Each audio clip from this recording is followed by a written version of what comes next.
Soviets may have been fairly quick to acknowledge the accident because evidence in the form of mild nuclear radiation had already reached beyond the Soviet borders to Scandinavia.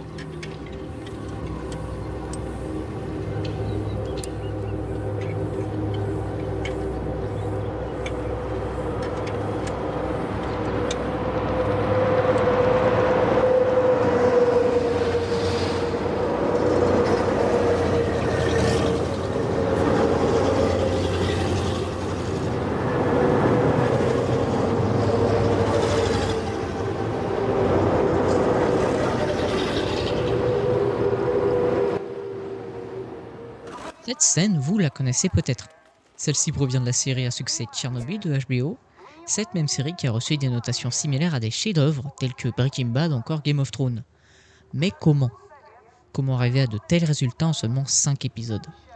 Eh bien, c'est l'histoire. L'histoire que couvre cette mini-série, c'est l'histoire de la plus grande catastrophe nucléaire civile connue à ce jour. Une histoire qui est à la fois connue de tous, mais oubliée des fils des années. Dans cette vidéo, je vous propose de vous replonger 39 ans en arrière, vous raconter le déroulement seconde par seconde du 26 avril 1986, ainsi que les conséquences des actions qui ont été entreprises ce soir-là. Voici l'histoire de la centrale qui résonne encore dans toutes les têtes, Tchernobyl. Après l'accident de la centrale nucléaire de Tchernobyl. An official announcement from the Council of Ministers. Et là, nous arrivons enfin à 1h23 et 45 secondes, au moment de l'explosion.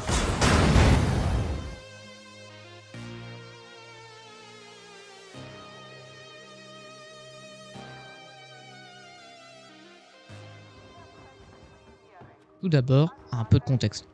La centrale nucléaire de Tchernobyl, c'est l'une, si ce n'est pas la centrale la plus technologique et récente de l'Union soviétique à cette époque.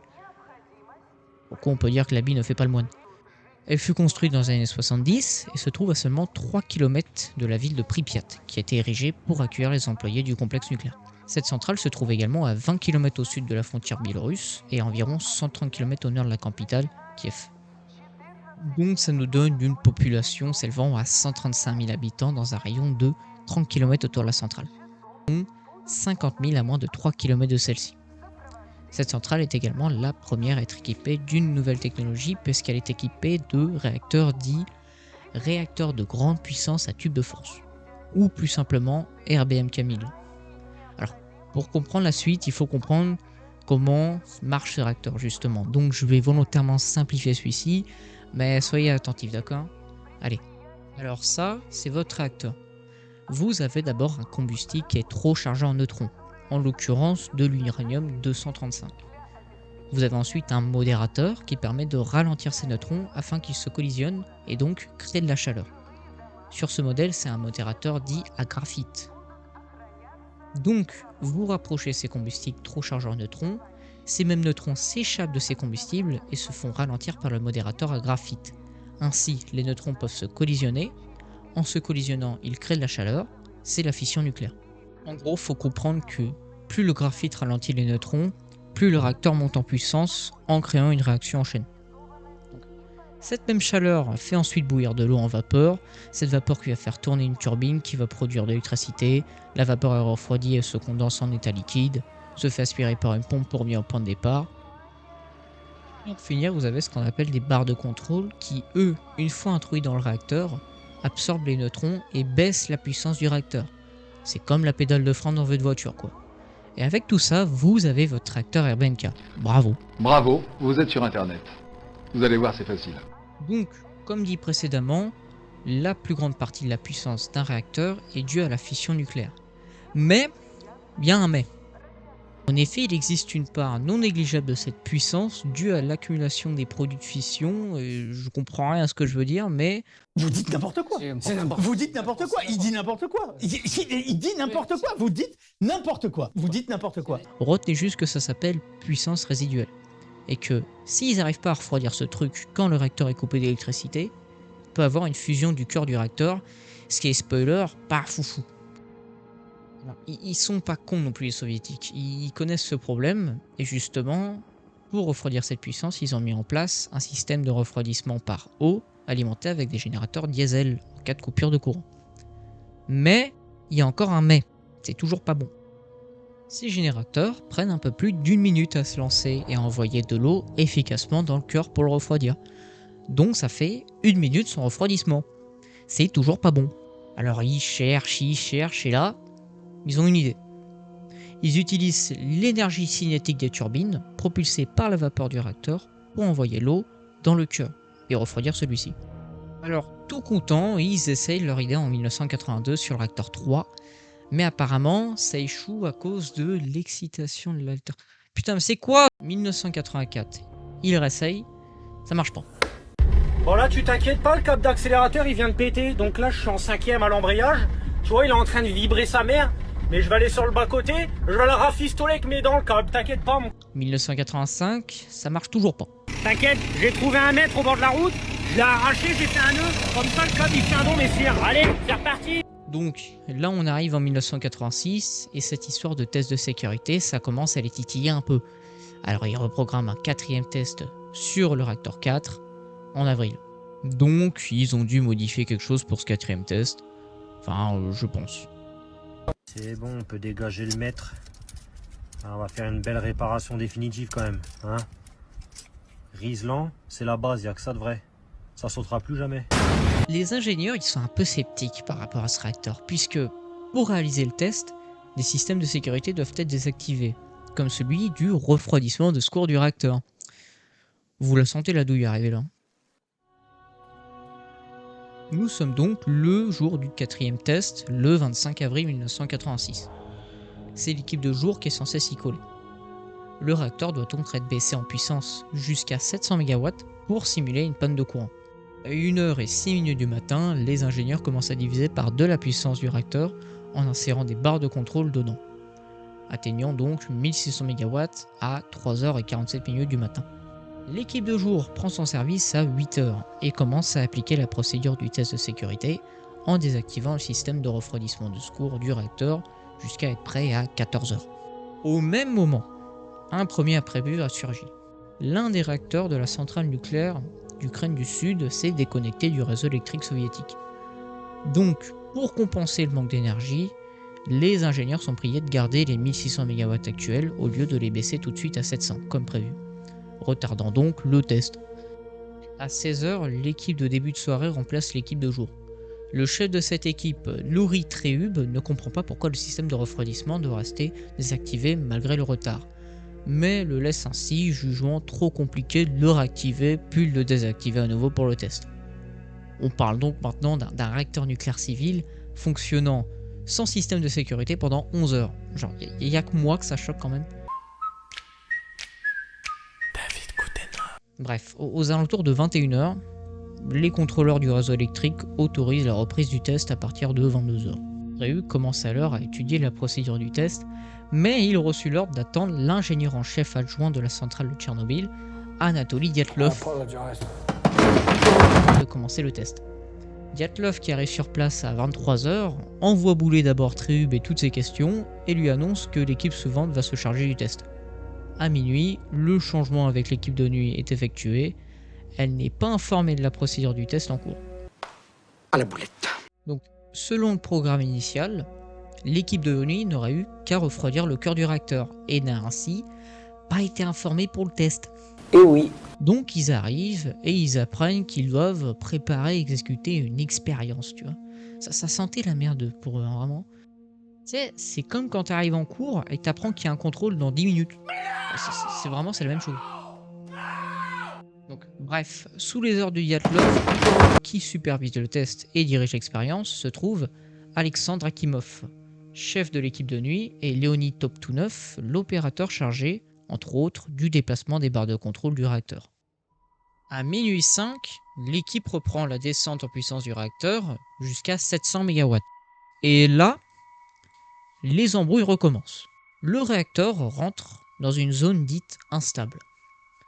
Je vous explique. Quand une fission nucléaire a lieu à faible puissance, il y a un sous-produit qui est créé, du xénon 135. Celui-ci donc absorbe les neutrons et baisse la puissance du réacteur.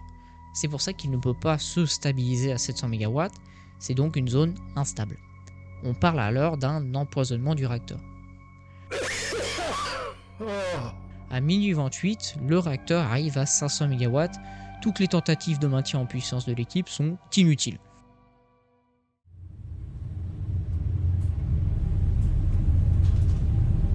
What is this? I'm not even touching it.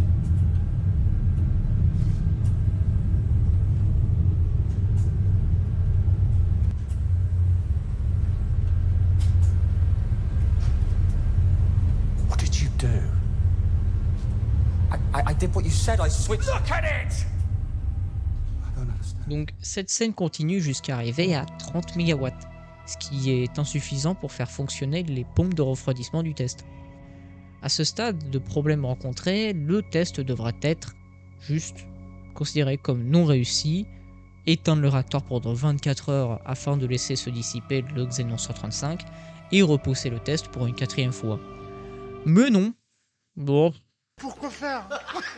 Au lieu de ça, les opérateurs Top-to-9 et Triup décident de déconnecter la plupart des barres de contrôle du système de régulation automatique et de les retirer manuellement du réacteur. En 4 minutes, ils arrivent à remonter la puissance à 160 MW, puis à 200. Après ça, le système de régulation automatique est réactivé et la puissance se stabilise. Youpi!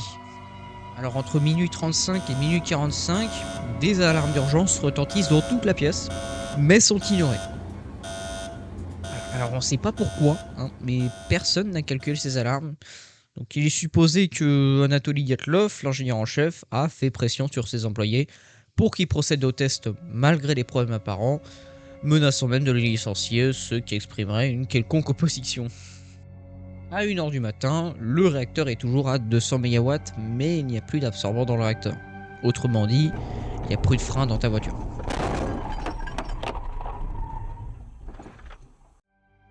Donc, de 1, ça respecte pas la procédure du test, mais en plus, ça ne respecte pas les règles d'exploitation du réacteur tout court. Voilà, donc il n'y a rien qui va. 1h03 et 1h07 du matin, comme prévu dans le test, il y a 2 pompes de réserve qui sont activées en plus, afin d'augmenter le débit d'eau qui passe par le réacteur. Donc au total, ça fait 8 pompes qui desservent le réacteur en eau. Cependant, l'augmentation du débit d'eau, ça déstabilise le réacteur et ça fait baisser le taux de vapeur dans les séparateurs de vapeur du réacteur. Donc ça fait qu'à 1h15 du matin, les opérateurs désactivent pour continuer l'essai des systèmes d'arrêt d'urgence et de refroidissement. À 1h19 du matin, le débit de vapeur dépasse la limite minimale autorisée, donc ça déclenche une alarme, une de plus. Bien que le débit d'eau supplémentaire permette de réduire la température globale du cœur, l'eau est un faible absorbeur de neutrons, mais sa densité en fait un meilleur absorbeur que la vapeur. Donc, l'activation des pompes supplémentaires a donc diminué la puissance du réacteur. L'équipe réagit alors en arrêtant les 2 pompes de réserve dans le but d'augmenter la pression de vapeur et en retirant manuellement d'autres barres de contrôle pour maintenir l'alimentation électrique. À ce stade-là, il reste seulement 9 barres de contrôle des 167 dans le réacteur. Qui, spoiler, c'est vraiment débile. À 1h23 et 4 secondes du matin, l'essai proprement dit débute. Les vannes d'alimentation en vapeur de la turbine sont fermées, mais le réacteur n'est pas arrêté. L'alimentation des pompes de refroidissement du réacteur est alors fournie par l'inertie des turbo-alternateurs en service, comme le veut le test, mais le débit d'eau passant dans les canaux du combustible décroît au fur et à mesure de la baisse du régime du turbo-alternateur, ce qui provoque l'ébullition de cette eau puisque le réacteur n'est pas suffisamment refroidi par cette même eau. Ceci engendre une rapide montée en puissance du réacteur. Je vous l'accorde, c'est compliqué à comprendre, mais bref, ça monte en puissance. À 1h23 et 25 secondes du matin, la pression de vapeur dans le réacteur devient incontrôlable. Ça y est. Des tuyaux se déforment et cèdent sous la trop forte contrainte. À 1h23 et 40 secondes, devant l'emballement du réacteur, Alexandre Akimov appuie sur le bouton AZ5, qui est un bouton d'arrêt d'urgence. Les barres de contrôle commencent alors à descendre dans le réacteur. Or, par un énième défaut de conception sur ce type de réacteur nucléaire, l'insertion complète des barres d'arrêt d'urgence dans le cœur prend près de 20 secondes. Je sais pas si vous vous rendez compte, 20 secondes c'est beaucoup. En Occident à cette époque, on était à 2 secondes. pour une insertion complète des barres avec un système d'arrêt d'urgence similaire. Voyant ça, Akimov essaye de déconnecter l'alimentation de leur mécanisme afin que les barres tombent par gravité. Mais le réacteur, tellement chaud, a déformé les conduits, rendant impossible l'insertion complexe de ces barres. Et là, laissez-moi vous expliquer l'une des plus grosses erreurs de conception de centrales nucléaires connues à ce jour. Les barres de contrôle d'un RBMK. Alors, voyez-vous, quand j'ai présenté les barres de contrôle un peu plus haut, je n'ai pas parlé de leur composition. Alors, ces barres sont composées de bores. Alors, le bore, c'est un perfet absorbant de neutrons, c'est pas là le problème. Mais pas que. L'extrémité de ces barres sont, eux, faits en graphite. Le graphite qui, lui, accélère la réaction nucléaire. Donc, pour résumer, AZ5, qui est un bouton d'arrêt d'urgence, a servi à faire entrer partiellement les barres de contrôle, laissant donc juste apparaître l'extrémité en graphite dans le cœur du réacteur. Un mélange d'oxygène et d'hydrogène se forme dans le cœur. Ça fait donc que le réacteur monte à une puissance très élevée. Alors, ce réacteur RBMK qui est conçu pour tourner à 3200 MW est monté à plus de 32 000 MW ce soir-là. Donc, la pression dans le cœur ne peut plus être retenue. Le couvercle en béton du réacteur qui pèse 2000 tonnes, c'est pas rien, est projeté en l'air et retombe de billets sur le réacteur qui est fracturé par le choc. Tu m'étonnes. L'hydrogène s'enfuit du réacteur, ce qui nous amène donc à 1h23 minutes et 45 secondes du matin.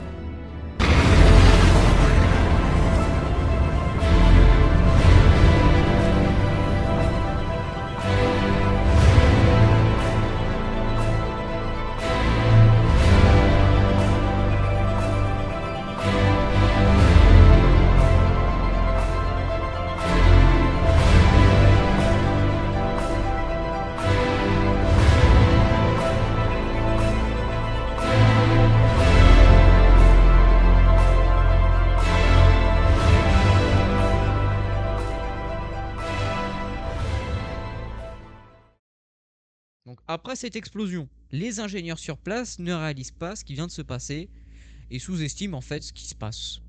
Donc Anatoly Dyatlov et Viktor Broukiakon... Oh, les soviets avec leurs prénoms là. Oh. Donc bref, le monsieur qui est le directeur de la centrale, qui a été réveillé à 1h30 du matin, pense que le réacteur est toujours intact. Dyatlov et Akimov émettent donc l'hypothèse d'une explosion d'un réservoir d'hydrogène et demande au premier venu d'aller dans le hall de la centrale pour mettre les barres de contrôle manuellement dans le réacteur. Quelle fut pas leur surprise en arrivant et en voyant qu'il n'y ait plus de barres de contrôle, plus de réacteur et même plus de hall central.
Let's go! Let's go! Hey!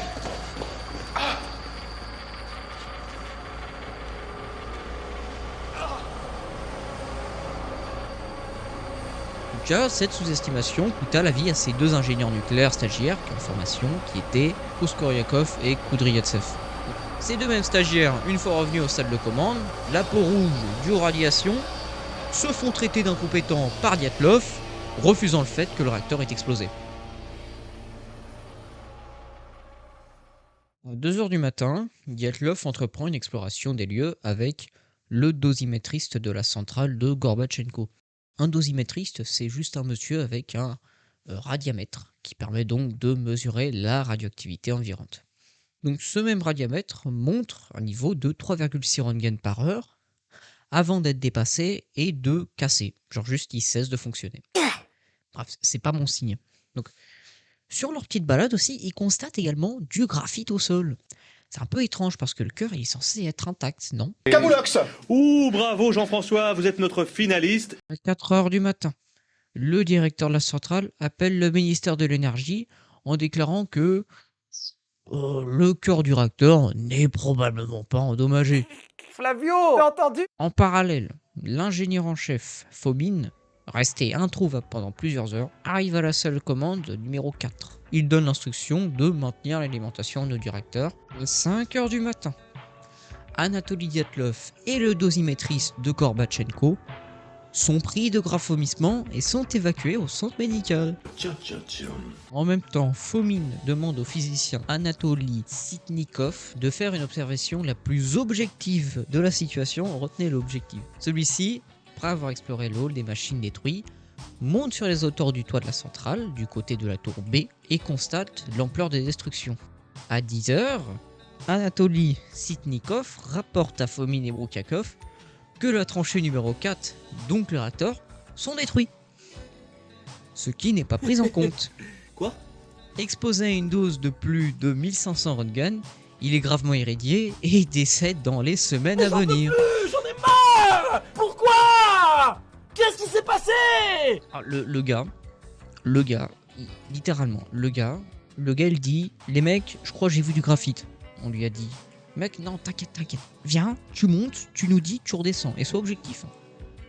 Il monte, il meurt, il redescend, il remeurt, il dit, les mecs, je confirme il y a du graphite, donc après ça, il se fait embrouiller, parce qu'ils veulent pas croire qu'il y a du graphite. Il est où?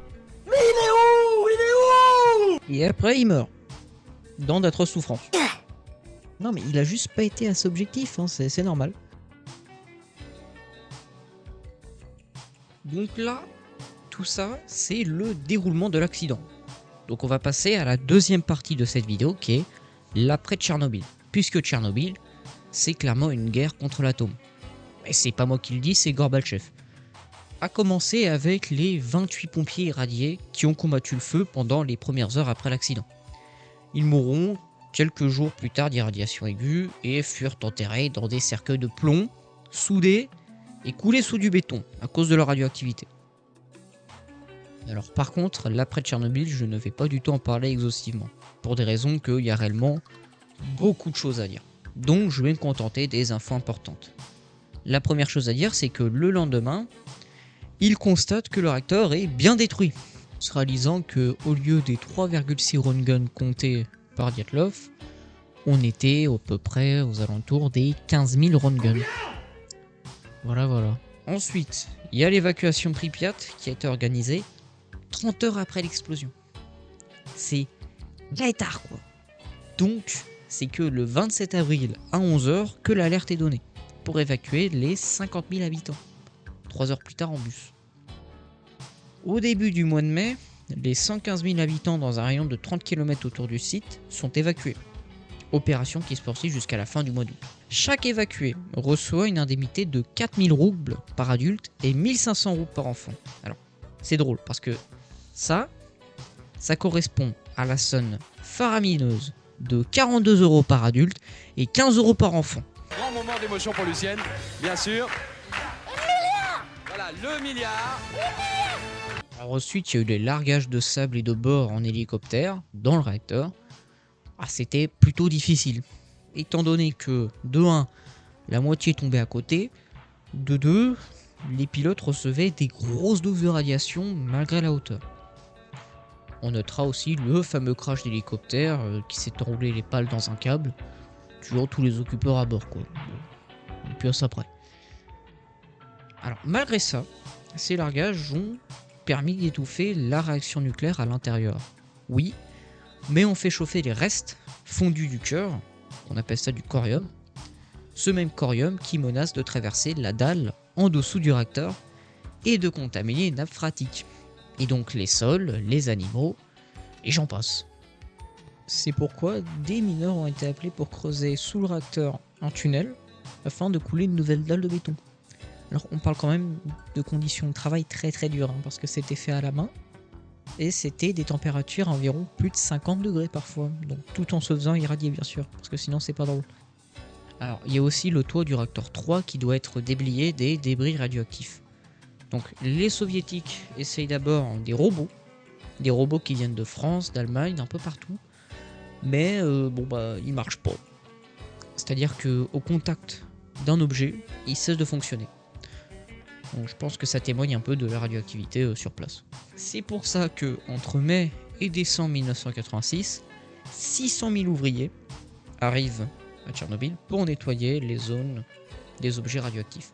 Ce sont les fameux liquidateurs. Donc ceux-ci étaient lâchés avec des protections plus qu'inutiles, hein. On parle d'une tenue en cuir avec une plaque de plomb. Donc ils étaient lâchés sur le toit du réacteur 3, qui était couvert, j'ai pas besoin de préciser, de débris, laisse tomber, tu veux pas en lécher.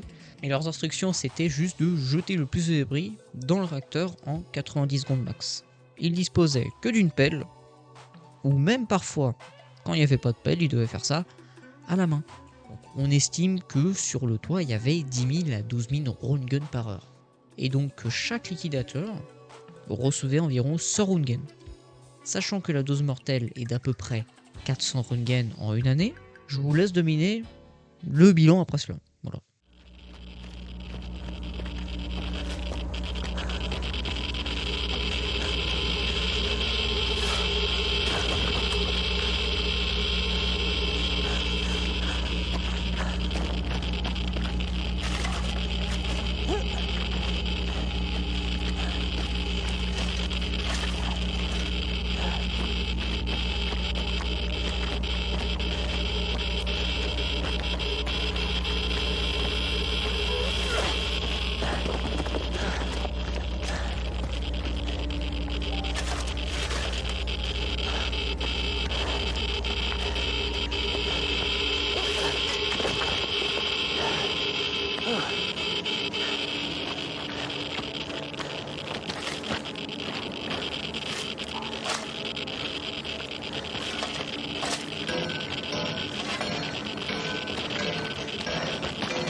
Comrade soldier,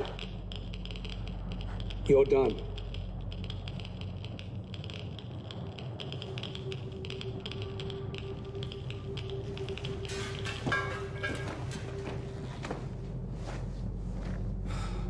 Time to go. Alors, les liquidateurs étaient aussi chargés de tuer tous les animaux domestiques et sauvages autour de la centrale, sur un rayon de 30 km, car la poussière radioactive présente dans leur pelage risquait de contaminer les environs. Il y a aussi d'autres unités qui procédaient à la décontamination des villages et voitures revenant de la centrale à l'aide de simples jets d'eau. La poussière radioactive recouvrait presque tout. Donc, après ce gros nettoyage de la zone, un projet de sarcophage autour du réacteur est entrepris. Je voulais juste imaginer les doses de radiation qui se prenaient juste à faire ce sarcophage. Je pense qu'on n'est plus à ça près. Alors, ce sarcophage fut achevé en décembre 1986 et fut le dernier gros chantier de l'URSS avant sa chute quelques années plus tard. Alors, Tchernobyl à l'international, c'est quoi à cette époque? Alors, c'est d'abord la Suède qui découvre en tout premier la hausse de radioactivité dans les environs due au nuage après l'explosion. Et justement ce nuage, c'est en France qui va nous intéresser, puisque ce nuage de radioactivité a traversé toute l'Europe, sauf la France. Alors même si ça reste complètement faux, puisque l'État français a certes pas du tout parlé de ce nuage, a fait le mort, comme on peut dire, mais n'a jamais nié le fait que le nuage serait justement jamais passé sur le territoire. On peut juste reprocher ce bulletin météo du 30 mai présenté par Brigitte Simonetta sur Antenne 2 qui parle d'une véritable barrière de protection. Il bloque en effet toutes les perturbations venant de l'Est. Avec ce fameux panneau stop qui donc laisse un peu penser à un arrêt complet du nuage, même si pour le coup c'est faux. Il y a aussi Pierre Pellegrin qui a pas mal parlé que la santé publique ne serait pas du tout menacée par ce nuage, qui a été du coup mise en examen pour tromperie aggravée quelques années plus tard. Tout le monde se souvient bien sûr du nuage de Tchernobyl qui se serait arrêté à la frontière française. 20 ans après l'explosion du réacteur, le professeur Pierre Pellegrin, qui dirigeait alors le service central de protection contre les rayonnements ionisants, devrait être mis en examen aujourd'hui pour tromperie aggravée. C'est lui qui avait à l'époque initié la communication officielle du gouvernement français en occultant les risques de radioactivité, notamment dans l'Est et le Sud du pays. José Blanc-Lapierre, Christian Leroux. Et en réalité, voici le réel parcours du nuage en Europe. Tchernobyl en France, c'est aussi ces images que je trouve incroyables de Jean-Pierre Pernaut devant la centrale, étant le premier reporter autorisé à venir en duplex sur place. De se rendre compte qu'il y a eu ici une explosion grave il y a 4 ans et qu'il y a encore des conséquences, que la catastrophe n'est pas terminée, c'est de se promener avec tout simplement un compteur GGR. Un compteur GGR qui nous indique ici déjà un seuil d'alarme avec pratiquement 1 millirem, c'est-à-dire environ une vingtaine de fois la dose maximum admissible par un civil en France. Donc je suis dans un endroit radioactif. Enfin, Tchernobyl à présent, c'est aussi un lieu touristique, entre guillemets, avec des visites de la centrale et de la ville de Pripyat, qui est inhabitée depuis bientôt 40 ans. Lac et Terracide, on fait même une vidéo dessus, que je vous conseille de voir, parce qu'on peut réellement voir la nature reprendre ses droits, avec des arbres poussant à peu près partout, c'est vraiment très beau. Donc Tchernobyl, c'est aussi un nouveau sarcophage, qui est littéralement la plus grande structure amovible sur Terre, et qui est censé aussi protéger cette centrale pendant encore un siècle. Mais Tchernobyl, c'est avant tout la seule trace indélébile du passage de l'espace humain sur Terre. On parle quand même d'un taux de radiation trop élevé et inhabitable pendant encore des millénaires. C'est également une histoire, l'histoire d'un nom connu de tous, d'une catastrophe qui a fait sombrer l'URSS, une cicatrice à la planète Terre, et tout ça, c'est le dernier cadeau de Tchernobyl. Merci d'avoir visionné cette vidéo, la bise.